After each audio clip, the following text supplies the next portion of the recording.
नमस्कार, आप देखना शुरू कर चुके हैं टीवी 9 भारतवर्ष का डिजिटल प्लेटफॉर्म और मैं हूं आपके साथ विपिन चौबे। बांग्लादेश की राजनीति से इस वक्त की एक बहुत बड़ी और बेहद अहम खबर सामने आ रही है। चुनाव की घोषणा से ठीक पहले पूर्व प्रधानमंत्री शेख हसीना की पार्टी आवामी लीग को एक बड़ी राहत मिली है। हालांकि पार्टी पर पूरी तरह से बैन नहीं हटाया गया है, लेकिन सरकार के एक फैसले ने बांग्लादेश के आगामी चुनाव को और भी दिलचस्प बना दिया है।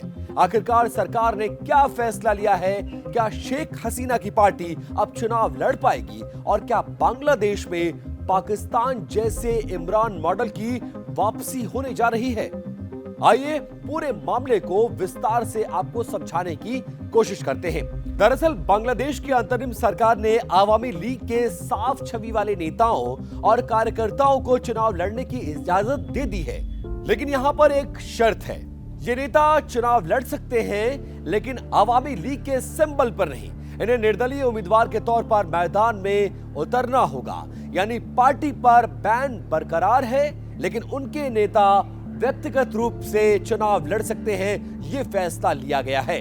इसके साथ साथ स्थानीय मीडिया के मुताबिक सरकार ने यह फैसला आवामी लीग के कार्यकर्ताओं के लगातार विरोध और देश के अंदर बढ़ते जनाक्रोश राजनीतिक दबाव के बाद लिया है। अब सवाल यह है कि आखिरकार आवामी लीग पर बैन क्यों लगाया गया था?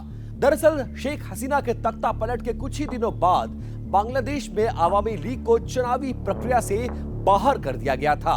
अंतरिम सरकार और यूनुस प्रशासन का आरोप है कि आवामी लीग की बागडोर आज भी शेख हसीना के हाथों में है।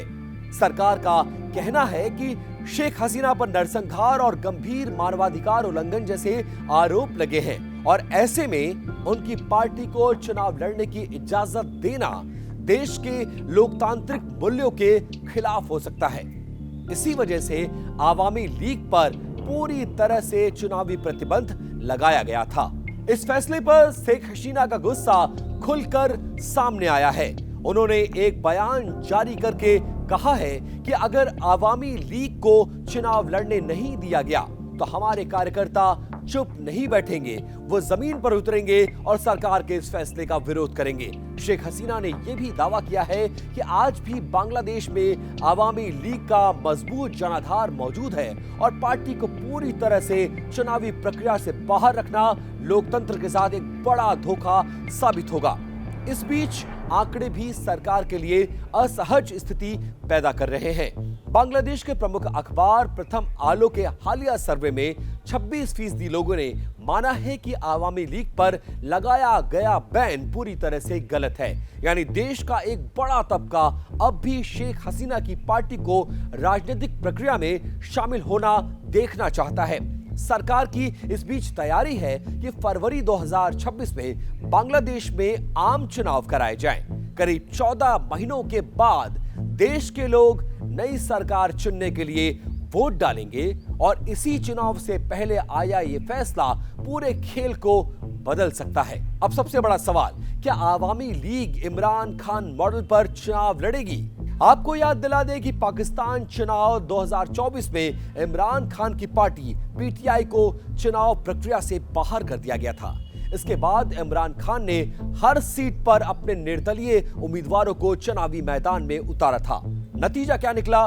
इमरान खुद सत्ता में नहीं लौट पाए, लेकिन उनके समर्थकों ने 97 सीटें जीत ली, संसद में मजबूत उपस्थिति दर्ज कराई। आज भी इनमें से ज्यादातर सांसद इमरान खान के साथ खड़े हैं, भले ही इमरान खान जेल में बंद हो।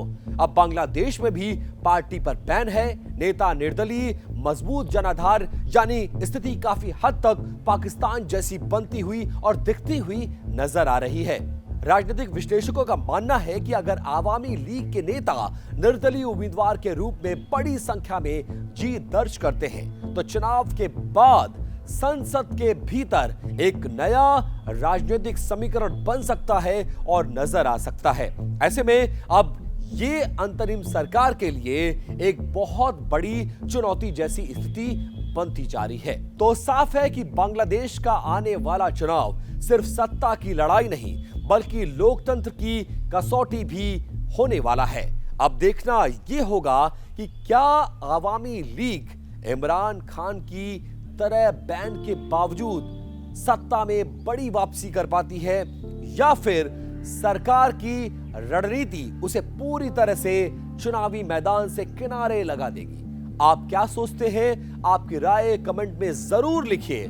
ऐसे ही अपडेट्स के लिए हमारे चैनल को सब्सक्राइब करना बिल्कुल मत भूलिएगा। धन्यवाद, नमस्कार।